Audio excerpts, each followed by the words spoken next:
few vehicles are as well-rounded, well-executed, and vice-free as Audi's Q7. In the mid-size luxury class, nothing comes close. Some challengers have an acute focus on practicality, others go all in on performance. Common among them is the sacrifice of one competency for another. The Audi forgoes nothing, sliding into our graces, ferrying people and things as well as it drives. A 252 horsepower turbocharged inline-four engine is standard and punches above its weight by moving the Q7 with surprising alacrity.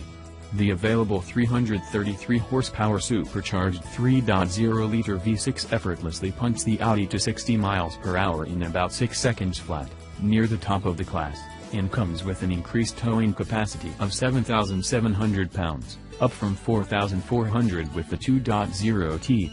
Every Q7 includes Quattro all-wheel drive. On curvy roads where other crossovers disappoint, the Q7 distinguishes itself with spry athleticism. Sitting on its baseline steel springs or the optional air springs, the Q7 tightly controls body motions and roll. Accurate steering with just right quickness parks happily on center for locomotive steady tracking on freeways. The chassis returns the most satisfying handling and best cornering grip this side of two-row, performance-minded SUVs such as BMW's X5M, Mercedes-AMG's GLE 63, and Porsche's Cayenne, all of which cost more and sit beyond the mainstream. Yet the Audi rides exceptionally well, its wheels traversing bumps with a luxurious fluidity.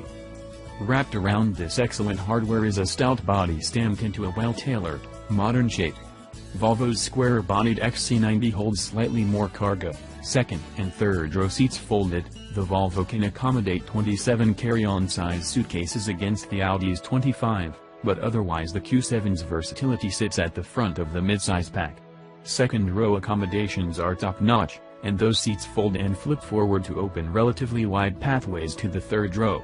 While the Audi's tight third row is a bit of a demerit, such seats are typically occasional use bonuses in this class, not the norm.